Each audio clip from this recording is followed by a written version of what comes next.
नमस्कार मित्रों। Through literary lens के सभी दर्शकों का, सुनने वालों का मैं डॉक्टर विनोद आसुदानी स्वागत करता हूं इस नए अंक में। पिछले अंक में हमने राजेश आसुदानी रकीब साहब के साथ गज़ल क्या है इस पर विस्तृत बात की है और मुझे पूरा विश्वास है कि गज़ल में रुचि रखने वाले लोग उस वीडियो को बार बार देखेंगे और गज़ल क्या है वो समझेंगे।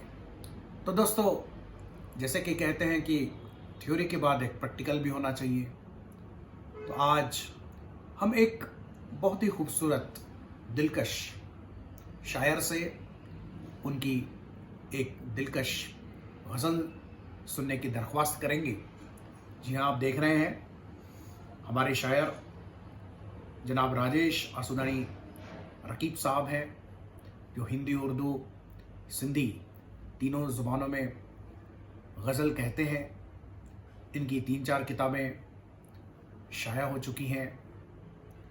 वे आलिम हैं, दानिश्वर हैं, विद्वान हैं, स्कॉलर हैं, थिंकर हैं, फिलोसोफर हैं, एकेडमिशियन हैं और बाय प्रोफेशन वे बैंकर हैं।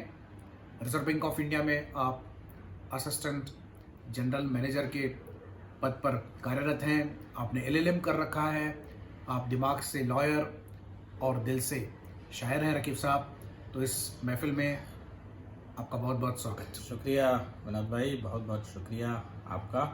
और आपने जो संदर्भ खड़े कर दिए, जिस कॉन्टेक्स्ट में मुझे जल ला के बिठा दिया कि दिल से शायर, दिमाग से लॉयर हूँ, पता नहीं किसी एक के भी साथ मैं जस्टिस कर पाता हूँ या नहीं कर पाता, ये तो मैं नहीं जानता।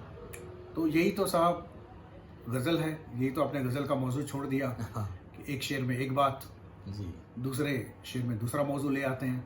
क्यों गज़ल में, जैसे कि लास्ट एपिसोड में हमने कहा कि एक कंटिन्यूस थीम होना ज़रूरी नहीं होता है। तो आज पहले रकीब साहब की एक गज़ल सुनते हैं और फिर उसके परत दर पदर जी, जो है पहलू बातचीत होगी, पहलू खुलेंगे। बिल्कुल। और बिल्कुल विनोद जी, आपने कहा है तो मैं गज़ल, बहुत पुरानी गज़ल है मेरी। जी जी, मतलब पता नहीं, शायद गज़ल कहनी आती भी थी। वो तो सब एक आधा मिसरा या एक मिसरा पर आ गया कि वो जब भी सामने आए नई नई सी लगे। हाँ जी, ये आपकी गज़ल के लिए कह रहे हैं कि वो जी, जब भी जी, सामने आए जी नई नई सी लगे। जी। तो अब हम भी कोशिश करता हूँ और उसके बाद फिर कुछ आप बताइएगा कि गज़ल बन पड़ी भी है या नहीं है, उस कसौटियों पे खरी उतरती है। जी, अब बहुत स्कूल कॉलेज के ज़माने में कही हुई बात है। साहब स्कूल कॉलेज में कहनी जो कही जाती है गज़ल, उसमें तो रुमान होता है, जमालियत होती है, लेकिन साहब दिल से तो आज भी आप वही जवान लग रहे हैं। जी, वो तो है।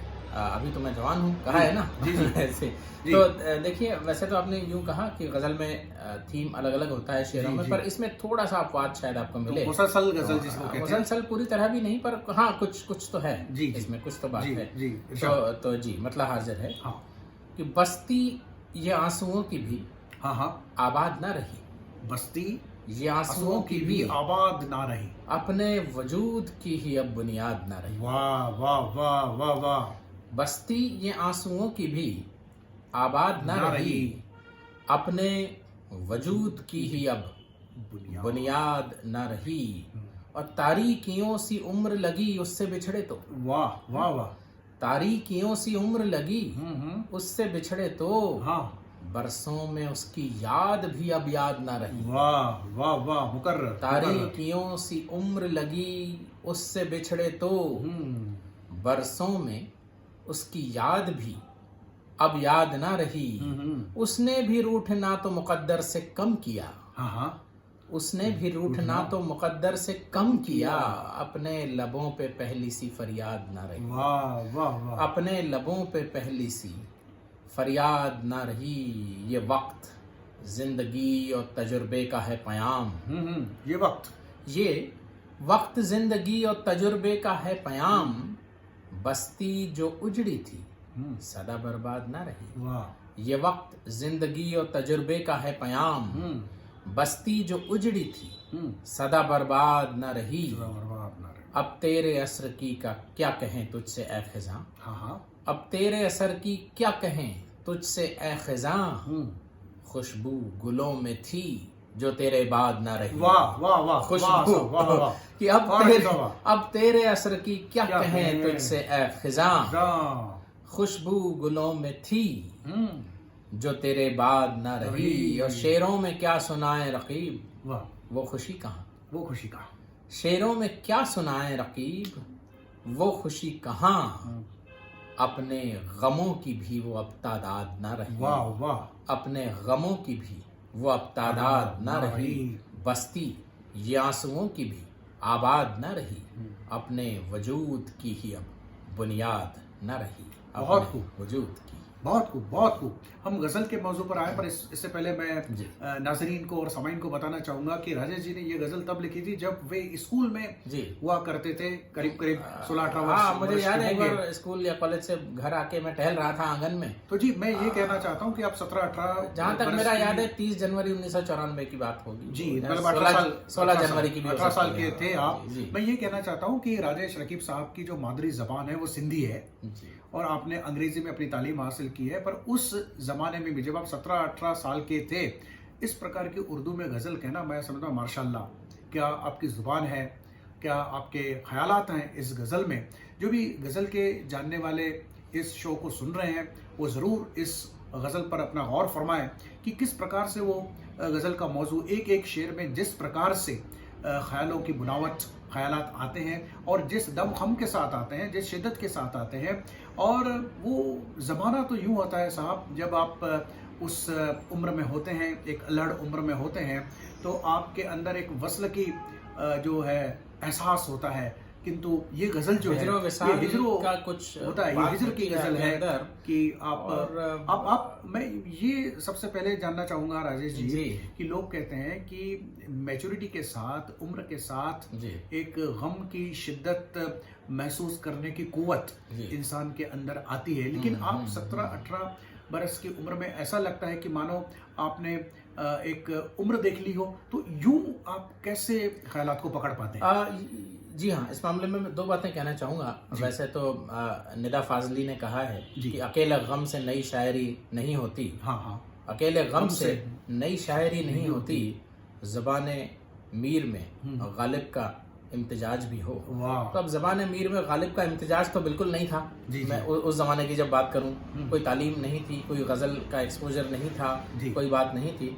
तो आप कह सकते हैं कि अकेले गम की गज़ल है ये। तो लेकिन मेरा ये मानना है विनोद जी इसमें जी। कि इम्तिजाज तो ठीक है, ये तो बात की बात है। जब आप मश्क करें, जब आप जब उस उस फन को प्रकार आप से तराशें, मुताला करें, अभ्यास करें। लेकिन अगर आपके अंदर एहसास नहीं है तो केवल फन की शायरी वो नहीं हो सकती। वो शायरी नहीं, काबिल शायरी कहलाने के काबिल नहीं है। वो एहसास का होना ज़रूरी है। एहसास के बाद आप उसको फन से निखार सकते हैं। उसका जो अभिव्यक्ति है, उसका जो एक्सप्रेशन है, इजहार है उसका, वो आप ज़रूर निखार सकते हैं। लेकिन बुनियादी तौर पे जिस शायर को एहसास ही नहीं है वो ये रकीब साहब, ये जी। इस बात से तो मैं जी। इत्तेफाक रखता हूँ कि एहसास जी होना चाहिए। होना चाहिए। मेरा सवाल ये था कि जी। उस उम्र में एहसास की इस प्रकार की शिद्दत आपने कहाँ से हासिल की? पता नहीं है विनोद जी, मैं शुरू से बचपन से लेकर एक अनटैबूड किस्म का व्यक्ति हूँ। जिस उम्र में बच्चे सीखते हैं कि सही क्या है, गलत क्या है, ऐसा हमें करना चाहिए, ऐसा नहीं करना चाहिए। मैं अब भी अगर पीछे मुड़ के अगर याद करूं उस जमाने को, तो उस समय भी मैं इन कम से कम तकियानुसी नोशन से तो कहीं ऊपर था। सही गलत के जो तो तकियानुसी ये नोशंस गजल हैं हमें हमारे। पता न हो कि जी। आपने उस छोटी सी उम्र में लिखी जी। है, तो कोई भी इसे ऐसा कहेगा कि एक मंजे हुए शायर की, एक मैच्योर थॉटफुल शायर के पास से इस प्रकार के शेर आते हैं। और खैर, क्योंकि ये है ना, देखिए मतलब ही जो कहता है कि जी, बस्तियां आंसुओं की भी आबाद न रही। जी। क्योंकि हम अक्सर ये कहते हैं कि जब गम आता है तो इंसान को गहरा बनाता है, बिल्कुल। कहीं गहरे उतर जाता और है। ये भी कहते हैं कि सवाल ये नहीं है कि विशाल यार के साथ हो या ना हो, हाँ। किंतु उसका गम भी हो हाँ। तो सारी उम्र उसके सहारे गुजारी जा सकती है। सुकून दिल के लिए, राहत जिगर के लिए, हाँ। तेरा ख्याल ही काफी है उम्र भर के लिए। लेकिन लेकिन यहाँ आप वो कहते हैं कि आंसुओं की बस्ती भी अब आबाद नहीं रहेगी आबाद, वो भी नहीं रहेगी। अपने वजूद की बुनियाद जिसको हम मानते हैं कि चलो तू नहीं तो तेरा गम ही सही, हाँ। लेकिन तू तो नहीं पर तेरा गम भी नहीं रहने वाला। तो ये जो ये चीज़ अब है। आप ये मानते हैं कि आंसुओं की बस्ती अगर आबाद हो जी। तो वजूद भी कायम रहेगा। अगर आंसुओं की बस्ती न कायम नहीं है जैसे कि आप कह रहे हैं, जी, जी। तो उसके साथ वजूद भी डिसअपीयर हो जाता है। जी जी, इसको मैं कुछ यूं लेता हूँ, इसको आप केवल इश्क तक महदूद मत रखिए। ना, बिल्कुल। इश्क हर चीज का हो सकता है, जी, किसी बिल्कुल। भी बात का। तो मैं इसको इरोजन ऑफ सोल जी, कहता हूँ। वो बिल्कुल। कैसे होता है हाँ हाँ कि मान लीजिए कि आपने कुछ कुछ बातें मुकर्रर की जिंदगी में अपने लिए, समाज के लिए, कॉस्मिक कायनात के लिए कि भाई ये ऐसा होना चाहिए, ये ऐसा होना। एक मुद्दत के बाद वो हासिल तो नहीं हो पाता जी। है, आप आधी अधूरी हासिल होती हैं, जी। तो आपके अंदर गम की शिद्दत आ जाती है। पैदा होती है कि नहीं, this is the ideal and this is the real and this is the gap, और वो फ्रस्ट्रेशन आपके अंदर आता है। लेकिन होता क्या है, अगर ये कायम रहे तो इंसान जद्दोजहद करता रहेगा, लेकिन ऐसा होता नहीं है। वो जो गम का एहसास है वो भी इतना कुंद पड़ जाता है, ब्लंट हो जाता है कि आपका वो एहसास भी मर जाता है कि कुछ गलत है दुनिया में, कुछ बात ठीक नहीं है, या दुनिया में या इश्क में या कहीं भी आप ले लें इस चीज़ को। तो वो जो एहसास का मरना है उसको मैं इरोजन ऑफ सोल कहता हूँ। और उस अगर ऐसा होता है तो फिर इंसान का जो वजूद है उसकी बुनियाद भी कायम नहीं रह पाती यानी है। आप जो कहते हैं, मैं उसको थोड़ा सा और सरल जी। करके बताऊं जी। कि what you are not able to attain, ji then you become restless for that. Yes. You make a struggle for that, Yes. right? Yes. And if you stop doing the struggle, हाँ। that is perhaps the death.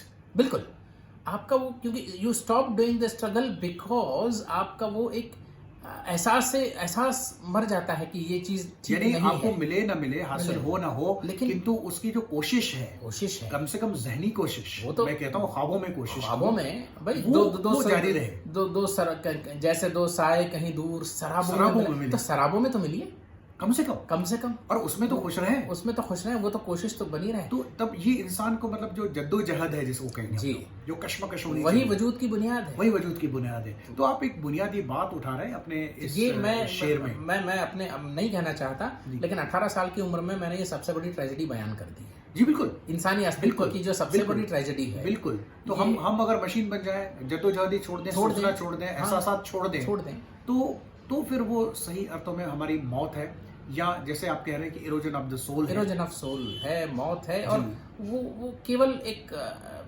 जिंदगी पर सांस लिए जाने का तो नाम नहीं है। नहीं, बिल्कुल तो वो बात उससे बिल्कुल वो हो जाती है। दूसरे शेर में आप बहुत खूबसूरत चीज ले आते हैं। जी, अब ये तो बिल्कुल लागू होती है, इश्क और मोहब्बत पर भी लागू होती है। हाँ। और वैसे भी जैसा मैंने दूसरे आयाम दिए हैं, हाँ। उन आयामों की भाई तारीखियों से उम्र लगी उससे बिछड़े तो बरसों में उसकी याद भी, यही ट्रेजेडी कंटिन्यूड है, बिल्कुल। बरसों में उसकी याद भी अब याद नहीं। तो ये मैं मान लूं, एक हाइपोथेटिकल बात करूं, अगर कि किसी के साथ आपका इश्क है, बड़ा शिद्दत के साथ है, चाहे उसके कारण कुछ भी रहे हों। और वैसे विनोद जी, इश्क अकेला नहीं होता, इश्क कई होते हैं, इश्क कई होते हैं, और कई लोगों से होते हैं, अपने हवालों में, जिसे कहे ना, तो इश्क का मायने आप डिफाइन कर लें, समझ लें। तो मान लीजिए आपको किसी व्यक्ति से या व्यक्तियों से या चीजों से, और उसमें भी यूनिटरी कॉन्सेप्ट्स को आप बिल्कुल छोड़ दें। नहीं, बिल्कुल, जहां भी इश्क है, और मान लिया जाए कि वो इश्क खत्म सा हो गया, कारण उसके कुछ भी रहे हों, और कुछ समय तक तो इश्क की याद आती रहेगी, और धीरे धीरे होता ये जाएगा कि जिंदगी इस तरह से चलती रहेगी, इस तरह की मजबूरियां आपके सामने पेश कर देंगी, तो वो याद भी बरसों में याद न आएगी, बरसों में याद न रही। एक नया एक्सप्रेशन है। और इससे मुझे लगता है कि कहीं ना कहीं आप एक हकीकत के करीब हमें ले जा रहे हैं कि इश्क की याद में जिंदगी नहीं गुजारी जा सकती, बिल्कुल, उसकी याद भी धीरे धीरे कम होनी चाहिए, क्योंकि हमें ये समझना पड़ेगा कि इश्क भी एक जज्बा है, फीलिंग है, इमोशन है। कोई भी इमोशन परमानेंट नहीं होता, चाहे even if we want it to be. तो ये एक नए तरीके से हमें सारा जो मौजू है इश्क का, मोहब्बत का, या इंसानी जज्बात का, उससे समझने का एक नजरिया देता है। बिल्कुल, एक तरफ तो ये ट्रेजेडी कंटिन्यूड करती है जो मैंने मतले में जाहिर की है, और दूसरी तरफ एक इंसानी जज्बों की वास्तविकता और एक हेल्दी सेपरेशन की तरफ भी इशारा करती है ये चीज, कि भाई उसने भी रूठना इस मुकद्दर से कम किया, अपने लबों पे पहली सी फरियाद न रही, या फिर ये वक्त जिंदगी और तजुर्बे का है पयाम, बस्ती जो उजड़ी थी सदा बर्बाद ना रही। तो ये जो बस्ती जो उजड़ी थी सदा बर्बाद ना रही, अब होता ही है, जैसे जंग चल रहे हैं आजकल, पूरे दुनिया में जंग चल रहे हैं, तो बस्तियां तो बर्बाद होती हैं, बिल्कुल, लेकिन तो वो वैसी की वैसी बर्बाद नहीं रहती। अब वो तो हिरोशिमा और नागासाकी भी कहाँ बर्बाद, तो ठीक है, अब तो आबाद है। तो कोई भी जख्म हो, चाहे वो जंग द्वारा दिया हुआ जख्म हो या महबूब द्वारा दिया हुआ जख्म हो, कभी ना कभी तो भरना चाहिए। और भरना चाहिए भी। और उसके बाद तो तभी वो ज़िंदगी की कंटिन्यूटी उसी में है। लेकिन वही दो तरफा बातें होती है ना, कंट्राडिक्शन। एक तरफ वो ट्रेजेडी कंटिन्यूड है, मतलब कभी आप ध्यान में रखिए बिल्कुल कि वो त्रासदी तो कंटिन्यूड है, कि जी। वो हम जो चीज़ें ना भूलना चाहिए वो भी भूल जाते हैं, और उस तरह से हमारी मौत होती है, वजूद की बुनियाद हिल जाती है। लेकिन कहीं दूसरी तरफ ये ज़रूरी भी है, यानी आप जिंदगी को नकार भी नहीं सकते, नकार भी नहीं सकते। यानी you have to live with the tragedy but at the same time you have to accept the new impressions. बिल्कुल। और ये अपने अपने तौर से ये सही भी है और ठीक भी है और ठीक नहीं भी है। तो इस तरह से जो बातें होती है। और उसके बाद का जो शेर है विनोद जी, जी, कि अब जी। तेरे असर की क्या कहें तुझसे ए खिज़ां, हाँ, खुशबू गुलों में थी जो तेरे बाद ना रही। वाह साहब, जब खिसा जाए जी। तो इसका मतलब कि बाहर चली गई, बाहर चली गई, गुल भी तो मुरझा गुल जाते मुरझा हैं गए, तो और खिसा जब जाती भी है तो पहले जैसी खुशबू गुलों में वापस नहीं आएगी। नहीं आएगी। अब आएंगे तो नए फूल आएंगे। नहीं। हाँ? तो वो जो खिज़ा में क्या खुशबू थी गुलों में, जी, जी। ये थोड़ा हम सामाइन को समझाइए। अब खिजा में जब खिजा आए तो एकदम से खुशबू नहीं जाती। जी। मेरा ये कहना है कि अब जी। बाहर में फूल है, खुशबू आपके साथ है। जी। खिजा अब यहाँ पर आप उसको एकदम से लफ्जी माने मत लें। हाँ, एडवर्सिटी जब आती है, विषमता आती है, परेशानियां आती हैं और सदमात आपके दिल को लगते हैं, तब वो खुशबू यानी वो सुकून, वो खुशी, वो जो डेवलपमेंट है, वो जो कहीं परिष्कृत एक रिफाइनमेंट जहन में रिफाइनमेंट तो आती वो है, धीमा पड़ जाता है, वो चरमरा जाता है, वो मतलब पुर्जा हो जाता है। और फिर जब समय बदलता है, फिर वक्त बदलता है, फिर से आपकी जिंदगी की गाड़ी पटरी पर आने लगती है, किंतु पहले जैसी एक रिफाइनमेंट का जो सेंस, अनपर्टर्ब्ड सेंस ऑफ जो हैप्पीनेस था, हैप्पीनेस फिर से आएगा उस तरीके का नहीं आएगा। और मेरे ख्याल से वो ज्यादा अच्छा होगा, रिफाइंड हो, इनोसेंट है। इनोसेंस कहीं ना कहीं चला जाएगा, वो तो हर एक का जाता है जी। लेकिन उसके बाद खिजा के असर के थ्रू, यानी जैसे जो आप जो बात कह रहे हैं कि आप विलियम ब्लैक ने जैसे जी। दो एक पोइट्री कलेक्शंस लिखे थे, हाँ, एक songs of songs of innocence and songs of experience. तो सॉन्ग्स ऑफ इनोसेंस बिगिनिंग तो हो सकती है, बिल्कुल, लेकिन वो हमेशा कंटिन्यूड सॉन्ग्स ऑफ इनोसेंस से आप नहीं कर सकते, नहीं कर सकते। आपको सॉन्ग्स ऑफ एक्सपीरियंस पर आना पड़ता है। तो खिजा जो है वो इनोसेंस को एक्सपीरियंस में तब्दील करने का एक जरिया है, निखारती है। तो गुलों की रंगत, खुशबू जो दोबारा आएगी वो और निखर के आएगी, कि शोला गम के भड़कने का कोई रंज नहीं, जिंदगी आग में जल जल के निखर जाएगी। तो इसी तरह खिजा को भी इसी तरह से, ख्याल पुराना है वैसे, लेकिन आपका अंदाज जो है वो नया है। तो खुशबू गुलों में थी जो तेरे बाद न रही, अब ये खिजा का असर है। जी जी। तो अब मख्ते का शेर यूं था कि अब आप शेरों में क्या सुनाए रखी, वो खुशी कहाँ, अपने गमों की भी वो अब तादाद नहीं। क्योंकि शेर कहना जो है ना, या कोई भी फन हो जी, वो उसके लिए आपको, जैसे मैंने कहा, एहसास चाहिए, वो खुशियाँ चाहिए, वो गम भी चाहिए जी। हैं। तो वो सिर्फ गम नहीं चाहिए। अब जनरली लोगों की गलतफहमी ये होती है कि भाई केवल गम ही शायरी या कोई भी फन पैदा करता है, कि वो जानिसार अख्तर ने भी कहा है ना कि ये सब ये एक शख्स की यादों को बुलाने के लिए हैं, ये रिसाले, ये है, वो पूरा शेर याद नहीं आ रहा, पर ऐसा ही कुछ है उसमें कि हाँ, ये किताबें, ये रिसाले, ये इल्म के सौदे, हाँ, ये किताबें, ये रिसाले एक शख्स की यादों को भुलाने के लिए है। ये तो एक पहलू हुआ। तो केवल गम जरूरी नहीं, शेरों में क्या सुनाए रखी, वो खुशी कहाँ, वो खुशी भी नहीं है। खुशी भी चाहिए। तो जब खुशी और गम से जब इंसान आजिज आ जाए कि अब खुशी है ना कोई दर्द रुलाने वाला, हमने अपना लिया हर रंग जमाने वाला, तो क्या शायरी करे, वो क्या कहे, फिर कहने को कुछ है नहीं, फिर रास्ता ही रास्ता है, हंसना है न रोना है। हाँ, मैं ये कहना चाहता हूँ कि एक तरफ तो दिल के किसी कोने में खुशी भी हो और दिल के किसी कोने में गम भी हो। अब ये दोनों का असर जब आपके शायरी में उतर के आता है, जब आपके दोनों के ताने बाने बुन पाए, तो मुझे लगता है कि वो शायरी है। और उसमें से गम कहाँ, खुशी कहाँ समाप्त हो रही है, खुशी कहाँ खत्म होकर गम शुरू हो रहा है, ये आप सुनने वाले को छोड़ दें। बिल्कुल, खुशी में भी गम है, गम में भी खुशी है, क्योंकि ये दोनों ना म्यूचुअली एक्सक्लूसिव कंसेप्ट्स नहीं है। तो ये मतलब लिखने के लिए खुशी और गम का एहसास और उनका मिलना और उनका ये करना, ये सब जरूरी है। बिल्कुल, मैं तो कहूँगा साहब, ये आपकी जो गजल है वो बड़े थॉट प्रोवोकिंग गजल है। तो इससे पहले कि हम अपने सुनने वालों से इजाजत लें, आप एक बार इस गजल को जरूर दोहराएं। तो छोटी सी गजल है, तो ताकि अब जिस प्रकार के रंग और पहलू सुनने वाले और देखने वाले इस गजल के भीतर देख पाएंगे, शायद वो पहले नहीं पकड़ पाए होंगे। सब बस्ती या आंसुओं की भी आबाद न रही। हाँ, बस्ती ही आंसुओं की भी आबाद न रही, अपने वजूद की ही अब बुनियाद न रही। वाह। तारीकियों सी उम्र लगी उससे बिछड़े तो, तारीखियां, अंधेरा। अंधेरा। तारीकियों सी उम्र लगी उससे बिछड़े तो, बरसों में उसकी याद भी अब याद न रही। वाह उसने भी रूठना तो मुकद्दर से कम किया, वाह। कम किया, कम किया। हाँ, उसने भी रूठना तो मुकद्दर से कम किया, अपने लबों पे पहली सी फरियाद न रही। वाह। और ये वक्त जिंदगी और तजुर्बे का है पयाम, बस्ती जो उजड़ी थी सदा बर्बाद न रही। अब तेरे असर की क्या कहें तुझसे ए खिज़ां, खिसा पतझड़। पतझड़, ऑटम। अब तेरे असर की क्या कहें तुझसे ए खिज़ां, खुशबू गुलों में थी जो तेरे बाद न रही। शेरों में क्या सुनाए रकीब वो खुशी कहाँ, शेरों में क्या सुनाए रकीब वो खुशी कहाँ, अपने गमों की भी वो अब तादाद न रही। बस्ती या आंसुओं की भी आबाद न रही, अपने वजूद की ही अब बुनियाद न रही। शुक्रिया रकीब साहब। और सुनने वालों से हम आपका इजाजत शुक्रिया, चाहेंगे। आपने गुफ्तगू की इस अदना सी कोशिश पे, जो बचकानी कोशिश थी कि नहीं साहब, 10 मिनट बहुत में की खूबसूरत गई। कोशिश है, बहुत मैच्योर गजल है। और इस वादे के साथ हम आप लोगों से इजाजत चाहेंगे कि थ्रू लिटरेरी लेंस के किसी नए अंक में आपके साथ फिर से मुलाकात करेंगे, बिल्कुल। किसी नए